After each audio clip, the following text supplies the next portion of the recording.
we left off last time. We were talking about marital relationships, and really we talked about in the context of marital relation, but really the context of the forming of committed relationships, because I don't want to assume that necessarily all of those will always be in the form of a legal marriage, though the majority of them tend to be. And what we're looking at are really two of the significant events or experiences that tend to occur in the life of a young adult, particularly as it relates both to emotional as well as social development. Anyone, again, without looking at your notes, remember what Erickson's psychosocial stage is? Excellent. Intimacy versus isolation. And so, like I said, we left off talking about committed relationships. Today what we want to do is to take a very broad general overview of the transition into parenthood. Because again, another significant event is that transition, the point to where the young adult then becomes a parent and forms a very unique relationship, I think, unlike any other, that is tied into one of the places where intimacy needs are met, not only for the child, but I think also for the adult as well. And so what we want to try to do is to understand a little bit about what that experience is like, look at preparation for that a little bit, and about some of the positive as well as the negative aspects. The vast majority in here, it's not an experience that you've had, and so you may have some images of that. I used to take my classes kind of through a mental imaging experience of where, and we're not going to do it in here, but I'd like you to just as best you can kind of try to think a little bit about what you think the experience would be like. And like I said, we're not going to do the mental imaging, but to think about how you think your life would be different if all of a sudden you found out this afternoon that you were pregnant and that you were going to become, in the context of this group right here, a new mother. And if you were to kind of trace down through, the 9 months of pregnancy, and we've talked some about, pregnancy and what that experience is like.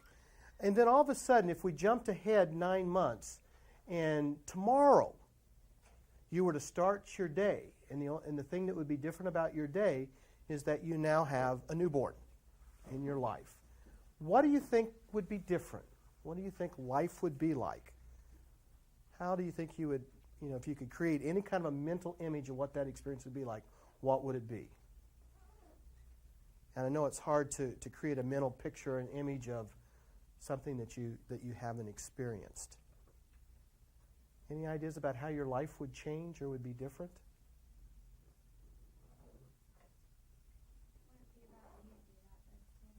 Okay, one of the things that would happen is the focus. And we'll come back, and some of this will tie into some other things, but at least for you, part of it would be a shift in focus. And, a part of not having other significant relationships in your life, you can focus differently on yourself. And now all of a sudden that focus begins to shift in a different direction. Anyone else, in terms of how you think life might change, how it might be different? Everything would be different. Or surely a lot of things would be different. And I think, part of the issue, or for even asking that question, and I know it's hard to get in touch with, is it's like there's a part of us that knows, it's kind of what your answer was. It's kind of like, I know life would be different, but sometimes it's hard to get in touch with what that really means. It's like, I know it's going to be different, but I'm not sure exactly how it's going to be different. And particularly for those relationships that plan, and it's an intentional kind of choice and decision in your life, a lot of that's filled with a lot of, kind of excitement and anticipation and a lot of hope for how life is going to be. But then sometimes part of what I refer to often as kind of the fantasy of that transition interacts with some of the reality of what that experience is like, sometimes. But clearly the one thing we do know is that life is different. There clearly are changes.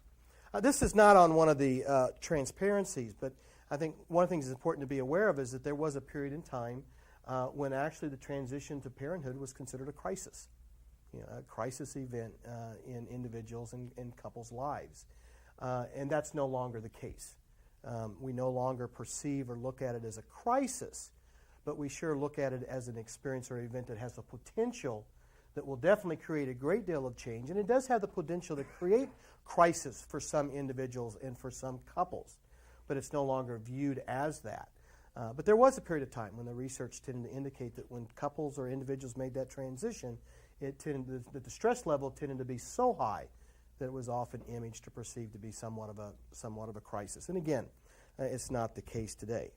However, clearly, without a doubt, it is one of those events, often perceived as a positive event, that creates a great deal of change. I was on a plane a number of years ago. I was traveling to a conference and was sitting next to a woman who was also in the field. And as we were traveling, we got into a conversation about parenting and the transition to parenthood and some of what that was about. And she lived on the East Coast, and when she'd gotten back about a week later, she had sent me something that she had written. And I thought it was something that really captured very well what the experience is like for a lot of new parents. This one is particularly in the context of a new mother. But I think what it captures sometimes is that challenge, sometimes that struggle between what I think it's going to be like and some of what it is like. And I just want to read parts of that because I think it helps us get in touch with, again, some of the reality as it relates to sometimes what some of our images are. I'm just not a natural-born mother, my sister-in-law sobbed into the phone. Always thought I would be a good mother, that I'd love it, that it would make me happy. At that, her voice broke and she began to cry again. In the background, I could hear my 6-week-old nephew wailing too. It was 11:30 p.m., an hour when most people are sleeping. I wish I was one of them. Yet I was aware of how important it was for my sister-in-law to have a listener, another mother. It's a hard time for women when the moment of truth arrives, when the reality of motherhood is seen as painfully separate from the myth, married and lived happily ever after fairy tales. I remember waking up the courage to share a few of my concerns with another young mother in my neighborhood. Sometimes I find it so hard, I confided. I miss work. I feel inadequate when the baby cries and I can't get him to stop. I'm tired a lot. It's not quite the way I had hoped it would be. My friend set down her coffee mug, looked at me thoughtfully for a moment or two, and then donned a bright smile and said, "It must be awful to feel that way. But I wouldn't know. My baby is just the answer to my dreams. I love being a mother." Then she hopped up to make some more coffee and flip on the TV into discussion. I was glad my sister-in-law had me on the other end of the phone. At least I could keep her from feeling like she was the only mother with these feelings. "Mary Ann," I stated carefully, "no one is a natural-born mother. I've worked with children and parents for years, and I've yet to meet a natural-born mother. It's hard, especially if you think it's not going to be. I'd worry about you if you just loved having your sleep interrupted every few hours. There's nothing fun about walking the floor with a screaming baby. The responsibility is constant and overwhelming. Your job is to adjust to these stresses, not to enjoy them. No one enjoys this part of parenting. Most parents who have spent years living with children can talk about the deep joy that this job has brought to their lives. The problem is that at the beginning, one doesn't really have those positive experiences stacked up to weigh against the hard parts. So it's tough to see beyond the stresses of the moment. But then there are memories of brighter days, like the afternoon Brian came in and said, "I heard you and Dad up with the baby last night. You must be tired. I'll make dinner."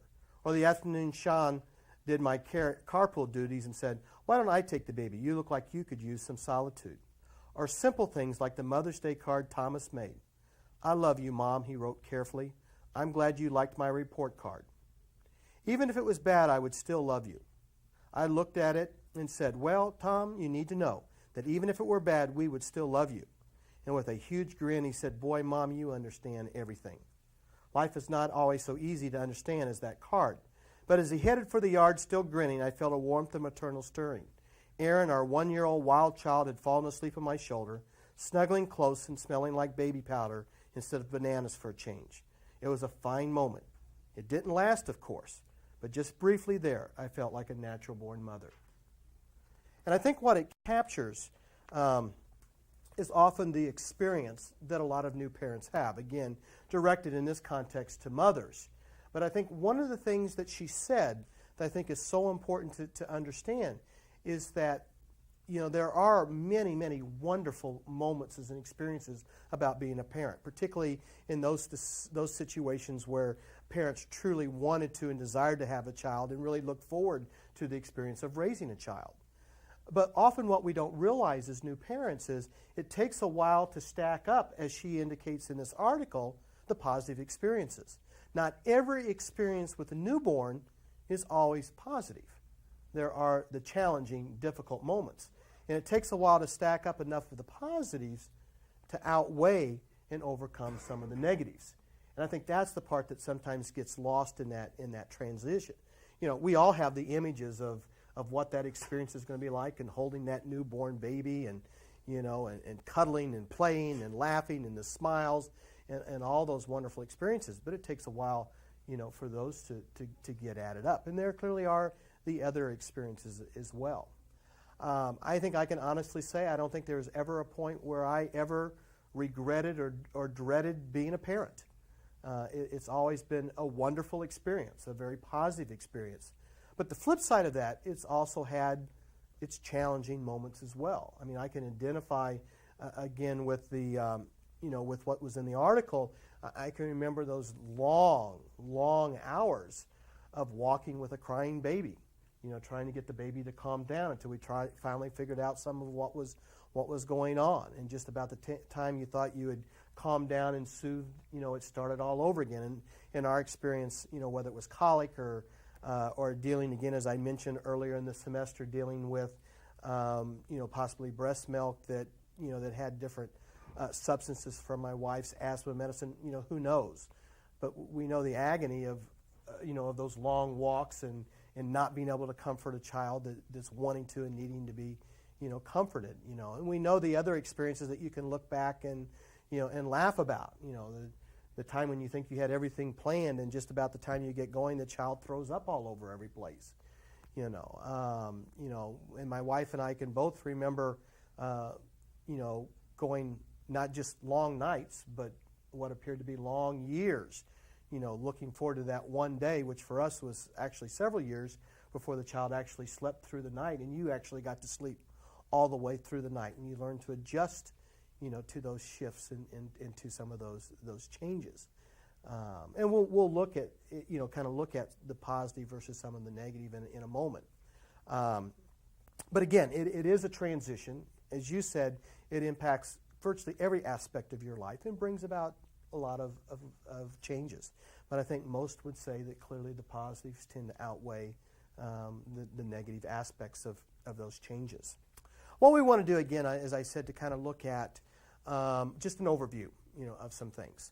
One of the things we want to take a look at is what we call readiness for parenthood. Because again, whether this transition tends to be something that is a successful adjustment and tends to clearly be experienced as more positive than negative, I think clearly does have a lot to do with how ready individuals are for this, for this transition. And clearly the less ready, the more challenges it presents. And again, for those that clearly are not ready, not prepared, then I think it's in those situations where there is the possibility of this transition having the potential to create, at least high levels of stress, if not outright crisis in some cases.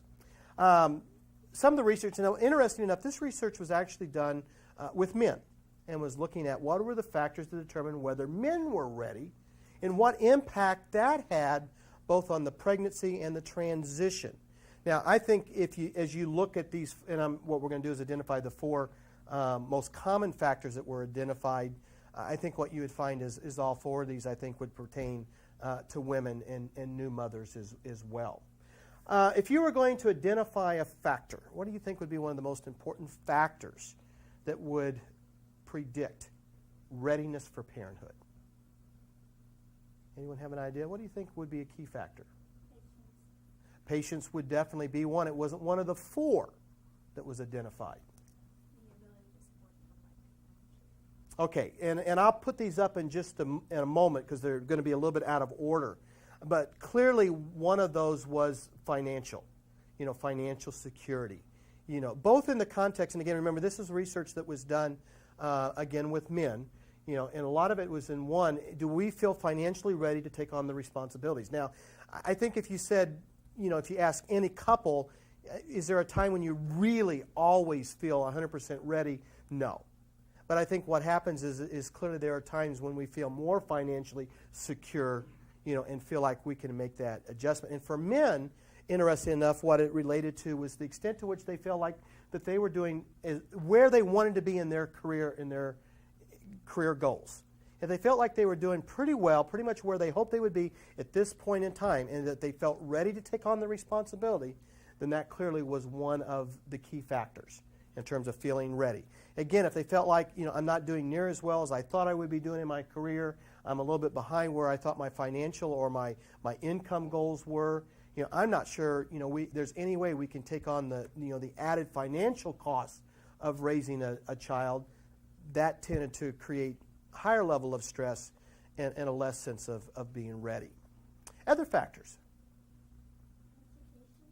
Education probably is, but it probably ties to something else. And clearly education, I think, would tie into the financial security. Obviously, more education, the more that I've completed my education, more financially secure I'm probably going to feel. But I think it's part, but I think it's kind of a sub-factor to something bigger. Anyone else? Other factors do you think that would contribute to a sense of being ready? Yeah. And not only having a partner to share with, but the quality of the relationship with that partner, very critical, and is one of the main keys to that, whether that transition tends to be successful or not. Now, rarely does a group get what I would think would be the most obvious readiness factor. Any other thoughts before I put it up? Support system would be. It wasn't one of the top 4, but it is one of the keys to successful adjustment. Just didn't happen to be one of the 4 for readiness necessarily, but clearly is a key to successful transition, without a doubt. Any other last-minute thoughts? Now, see, to me, I would think that this would be one of the most obvious ones, but it often isn't. The intent of parenthood. And again, I think this would be true for women as well as men, but clearly for men, is their intent, their desire to be a parent, and particularly at this point in time. When you have a desire or intent to be a parent, men tend to feel considerably more ready for that transition. Versus men who this was not an intent. I don't want to be a father, don't want to be a parent, and particularly at this time tend to reduce any sense of readiness and often had very opposite effect. The second one was timing.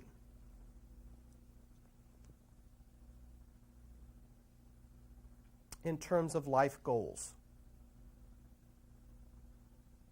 And again, this had to do with the extent that I felt like, I think this is true for women as well as it is for men, but I think, again, for men, what they were looking at is, it may be that I really do want to be a father. I really want to be a parent. It's something I'm really looking forward to. But the question is, not only do I want to assume that role and that responsibility, but is this the right time? And again, it's kind of like with the financial issue. It's hard, I think if you look at it, it's hard to say that there's ever a perfect time, But I think a lot of it had to do with, again, particularly life goals.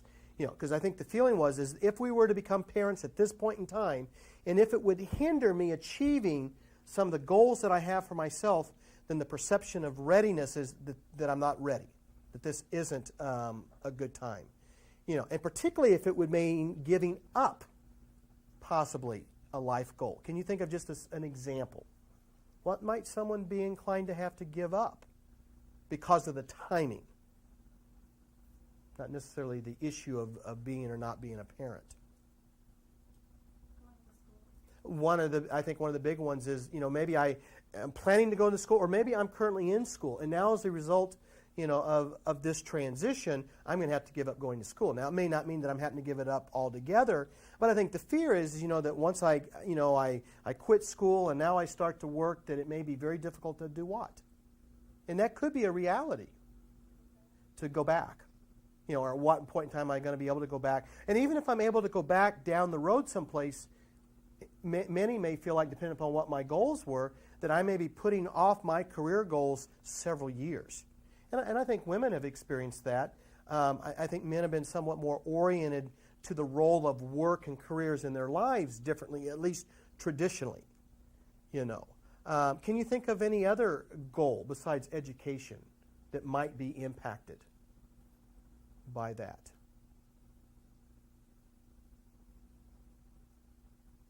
Because I think we often think in terms of careers, education. Anybody think of any other life goal?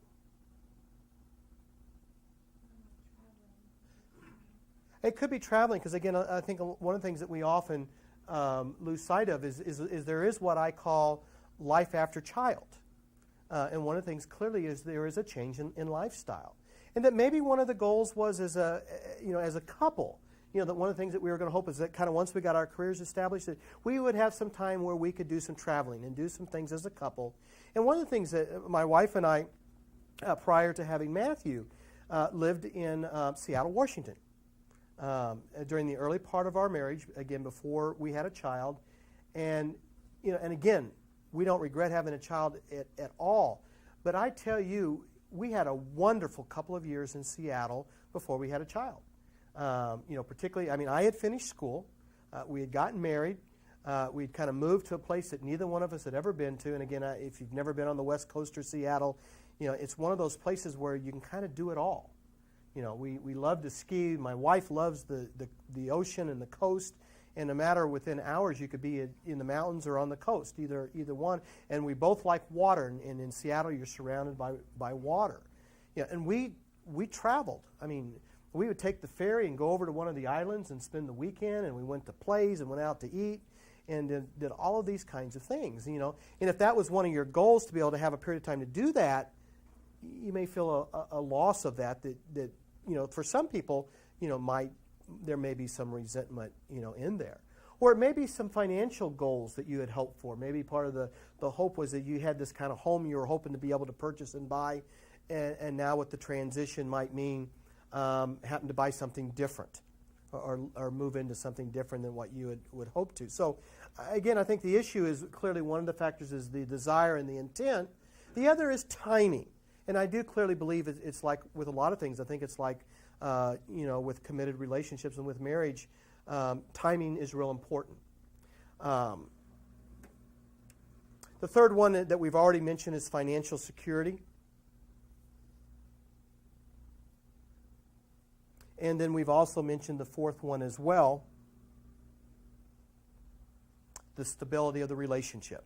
And again, whether that's a marriage or a committed relationship or cohabiting relationship, has to do with if that relationship is seen as being really strong, really healthy, a much greater sense of readiness for that transition, particularly if this image is something that we both are looking forward to, that we're both committed to, and both committed to doing together makes a big difference. Then particularly if the relationship is unstable. And you'll hear people a lot of times say, well, our marriage is kind of struggling. We've got some problems. We've got some issues. So what we need to do that will pull us together is what? Have a baby. And what do you think is actually reality of that? Often is the opposite. And again, I've heard stories, I've known situations where indeed that has had that effect. But what happens when relationships are really unstable and there's a lot of conflict, there's not a lot of emotional intimacy, some of the things we talked about, marital satisfaction is really low, then what often happens is the stresses of that transition and the adjustments that it takes to make that successful tends to put a lot of added stress on the relationship. And a lot of times, rather than come together and become closer, relationships often come apart than the opposite. So again, the stability of the relationship is really important. Now, in terms of, what do you think, and again, you don't need to know this in terms of the exam, but what do you think was the difference for men who experienced a sense of readiness? They desired to be a parent, thought the timing was pretty good, were financially ready, and I'm in a good relationship. Now, how do you think the experience of pregnancy and the transition was different for them, different from men who the opposite effect it was? Really didn't want to be a parent, and if I don't want to be a parent, there's never a good time.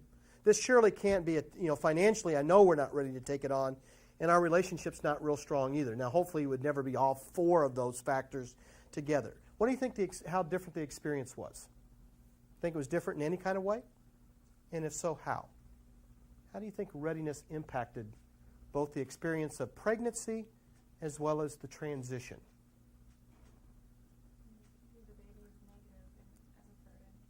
Yeah. What about during the pregnancy time? We'll come back to that because you're exactly right in terms of viewing, in a lot of ways, the child somewhat negatively and seeing it more as a burden than anything else. What do you think about the prospective father's role during pregnancy? You think there's any difference? I think there's probably less intimacy. Clearly less intimacy with the couple. Men who, again, experience the lack of readiness tend to be less involved during the pregnancy, tend to be less supportive at a time when, again, the female was needing support, needing encouragement, needing help.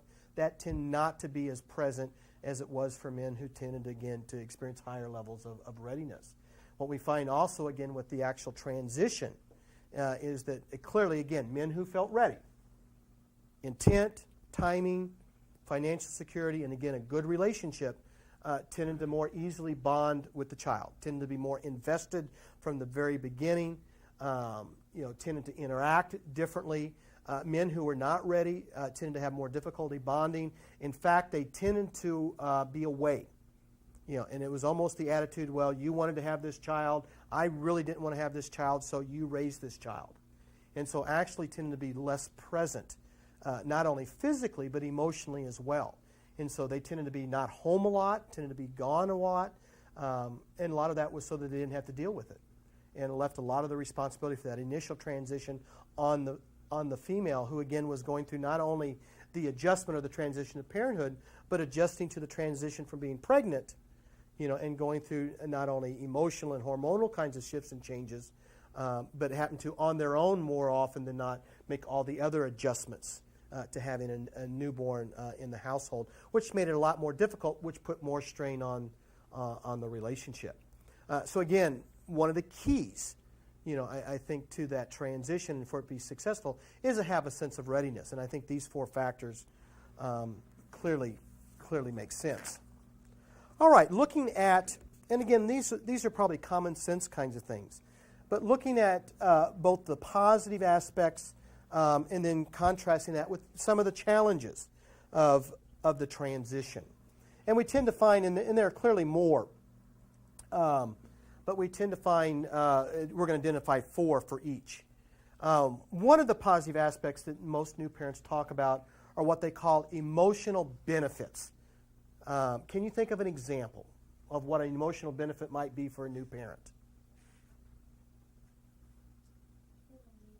Feeling needed, excellent. Just that sense of, and there's no question, as we've already talked about in here, we're talking about that transition to a newborn that comes into the world and comes into your life that's totally 100% dependent.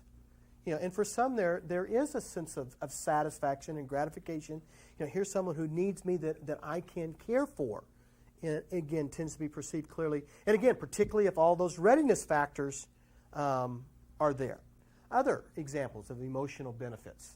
And again, if you've ever been around a new parent, and you'll get maybe some sense about what that experience is like. And again, particularly for those, that planned for, looked forward to this event. What would be some other benefits, positive aspects emotionally?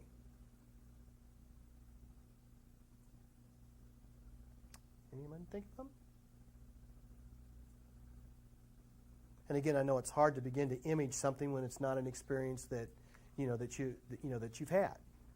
I know for myself, I think there's an overwhelming sense, and I think this is true in terms of the whole childbirth experience, but then that experience afterwards, a sense of wonder and almost awe, in terms of the miracle of life.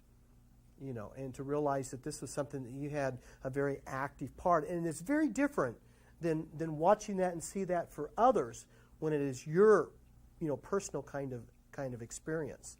I think there is, in spite of the challenges, in some of the difficult times, there is a great sense of joy that you experience, as you hold that baby, and you interact with that baby. And even though that newborn maybe not be able to give a lot back, there's still something about the facial expressions and in the smiles, in the laughter, in just all of that tends to be real fulfilling, particularly again when that's something that's that's really really desired. My wife and I still think about and talk about for us those early hours and those early days. And I shared this in here before when we were talking about the pregnancy experience. But I still remember the day after Matthew was born in the evening. I remember the day after.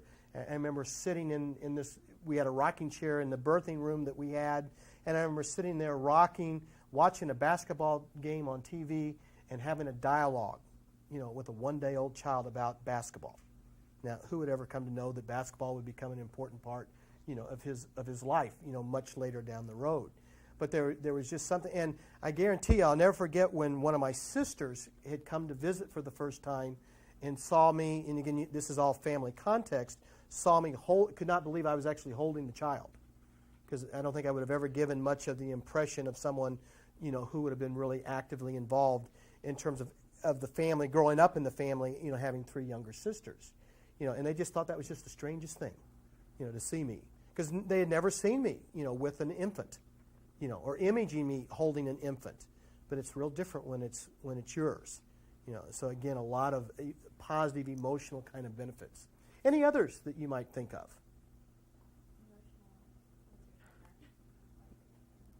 Yeah, the connectedness, which will actually be almost a separate one by itself, but that connectedness that tends to happen with your partner, without a doubt.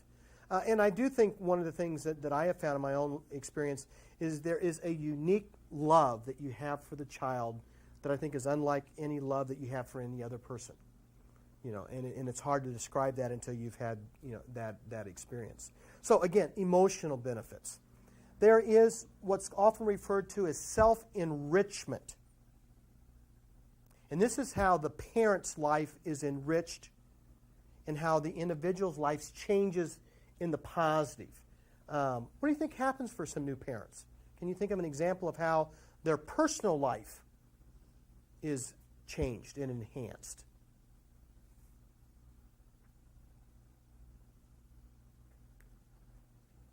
One of the ones I think, just as an example, I think what I've seen, and again, I was probably much considerably older having a child for the first time than probably many are, because I was in my mid-30s. And but I remember a friend of mine who was younger when he had the transition to having their first child, and they have 2 now. And one of the comments was, and it's not only him talking about it, but watching it. And clearly one of the things that I saw in him was a whole shift in terms of maturity. It was almost like, and I know this wasn't the case, but it was almost like someone almost growing up overnight, And so we talked some about that, and it goes back to something that you said earlier, is the focus. Your focus on life shifts, and all of a sudden, there was somebody else that was responsible and dependent on him, and his whole focus shifted. And he became more responsible, more mature, and priorities in his life shifted differently than it had been before. And I'm sure his wife would want to say or believe that should have been different before that. But clearly, he saw himself growing up, and his priorities changed. His goals in life, shifted and changed. And I don't know for myself.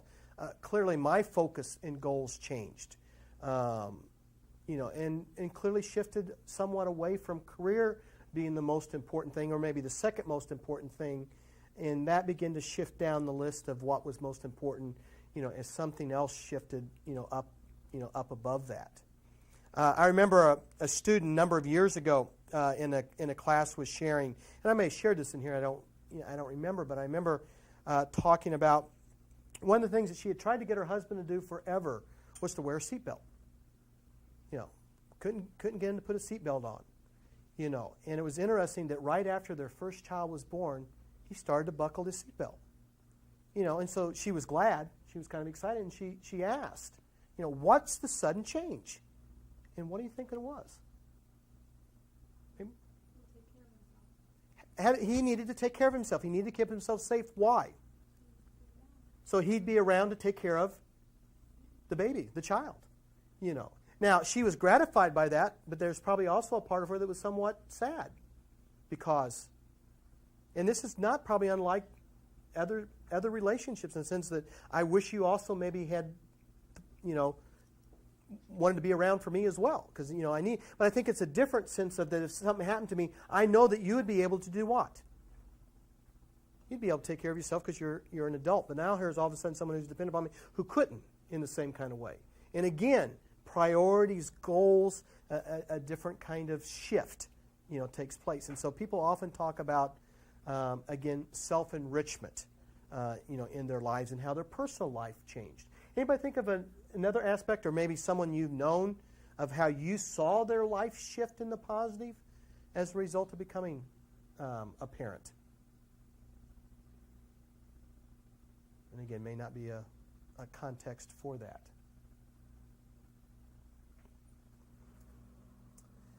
One of the other positive aspects that that individuals and couples often talk about is what they call family cohesiveness. And again, I firmly believe that a couple is a family.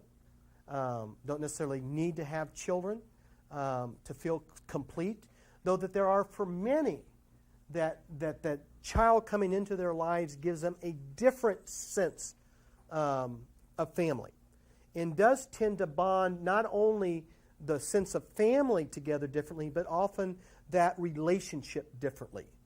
And that somehow the relationship together and now the three of us takes on different meaning. And clearly I know in our experience there clearly was an enhanced, increased sense of closeness that occurred.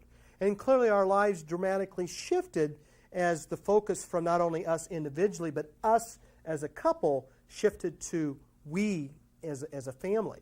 And from that point on, just how we planned our day and how we planned our activities shifted. But there was a different sense of togetherness. And it didn't mean what we had before wasn't wonderful, but it shifted. It was different.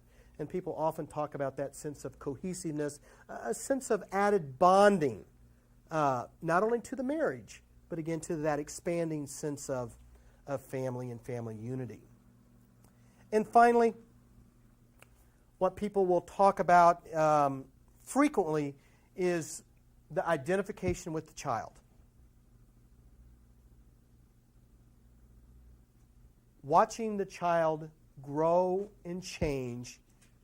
And I think the other gratifying part of that is to know that you had, not that maybe you're the only thing responsible, but you had a part in helping shape that development, and hopefully an important part of that.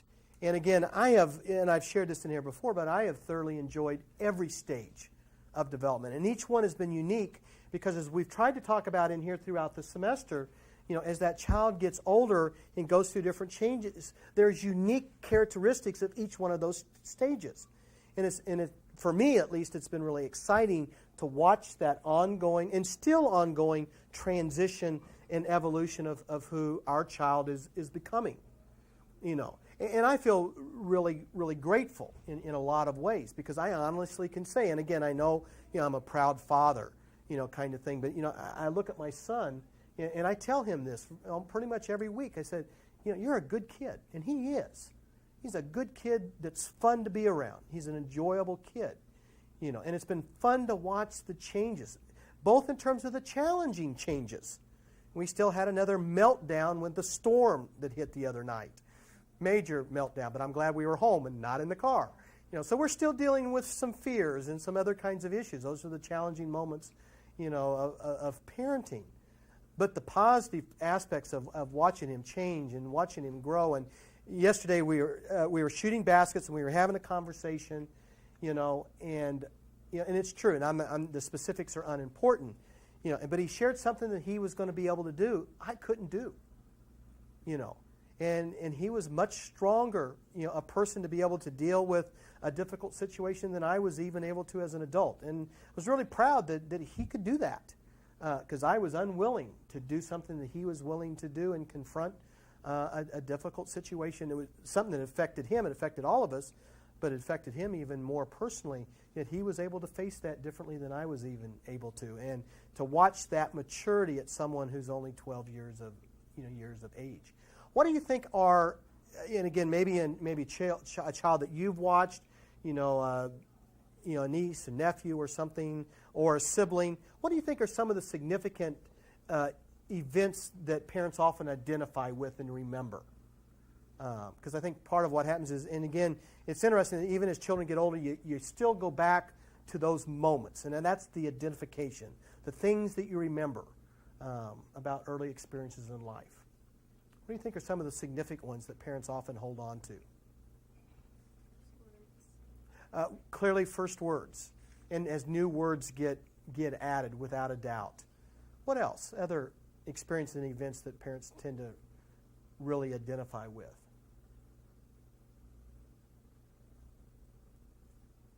I know a lot of times first steps, walking, tends to be a significant event. Potty training.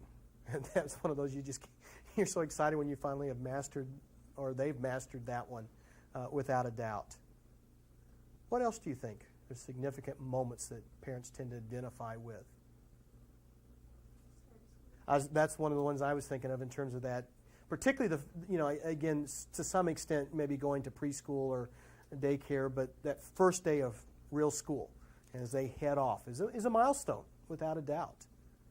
Any others you can think of? Milestone in a child's life. And they're actually endless. It's almost anything new that they conquer or achieve, kind of thing. Niece, she's just now beginning to have real conversations. Actually, you can know she's understanding what you're saying. Yeah. Yeah, and there's nothing like when all of a sudden you move from that stage when so much of your understanding is all nonverbal to the point where you really start to have conversations, and then all of a sudden begin to realize that we're understanding each other. And we really begin to have, I had dialogue and conversations with my child, like I said, from day one. But those were largely, at least verbally, one way. And then all of a sudden you begin to have real conversations, For me, it's those moments when your child comes and really asks your advice about something, my child is really affectionate, and when your child looks at you and says, "It looks like you could really use a hug," there's just those ongoing, constant moments of identifying with the child, watching who that child is becoming and has become, and know that you've had a part of that. All right, looking real quickly at some of the negative aspects. The first one, and this one I think tends to become, fairly obvious and that people would get in touch with. Again, I don't think people realize to what extent until you're there and you're going through that transition. The bottom line is the transition, raising a child, is hard work. It's just physically, emotionally hard work. Now, it does get, I think, easier in terms of some of the daily physical demands as the child gets older and they're able to take care of more and more of their own needs. But it's non-ending. I mean, it's 24/7, and there's certain physical demands. And particularly early on, in the early transition, where they are totally dependent, you're meeting all of those needs. And it can be just outright exhausting over times. One of the things that couples often talk about is the marital relationship is impacted. There tends to be a decline in marital satisfaction. I don't think it necessarily has to, but I think there does tend to be somewhat of a decline. And part of that is, understandably, that all the energy, all the focus tends to go where? To the child. And if couples aren't careful to nurture their own marriage, then it can go only to the child and away from them in the level of satisfaction. It tends to be men more than women, but men tend to complain about the decline in sexual activity. And a part of that is a result of a number of things going on, particularly either one or both being exhausted and tired, from the transition and the demands and the focus shifting again. And there are cases where men actually become somewhat resentful of the transition, and where there may have been more attention on them and their needs get shifted to the child, and sometimes tend to feel somewhat left out. And again, I think it has a lot to do with how both adjust and transition. But I think if couples will realize that energy focus needs to go to the child, but we then also need to find ways to nurture the relationship, those declines may only be very slight. And I think in some cases, if they both do that together, I think satisfaction actually has the potential of going up in those cases. We talked about the emotional benefits. There are the emotional costs. Real quickly, can you think of a couple of examples of the emotional costs? We can talk about the love and the joy and the satisfaction from interacting. Can you think of the emotional costs? Being a brand new parent.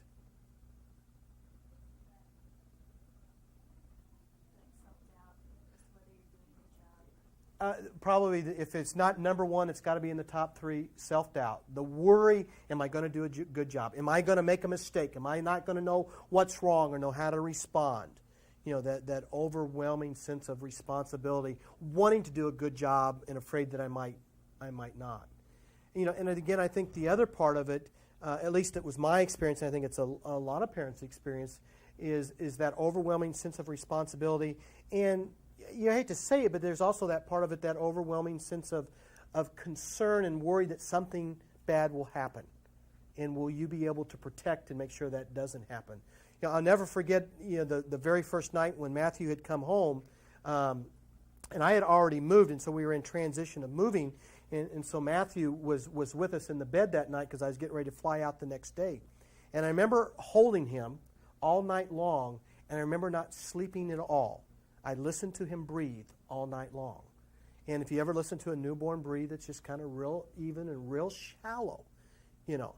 And part of it, I think, stemmed from the fact that I had actually had a student in one of my classes one semester who gave birth during the semester, and had a very horrifying experience of where the child had actually stopped breathing at one point and went through that whole nightmare, you know. And it turned out okay, but she talked about the fear and the panic, you know, and I think that is for parents is I think a new parent's worst nightmare is to lose a child. Probably is harder than any other, you know, loss that, you know, that someone would deal with. So again, there are the emotional benefits, but there clearly are the emotional costs as well. And then there are also opportunity costs and restrictions. You can't go the way you used to be able to go. When you go and plan a trip, even to go out to eat, you really got to plan for it. Make sure you take all the things that you need. There are restrictions in terms of your work and careers. Relationships change. Again, often the relationships you have are with friends who don't have children, and now all of a sudden that shifts and you may not have time and energy to spend with friends. So again, there are clearly opportunity costs and restrictions as well. All right, we'll pick up and begin to look at middle adulthood next time.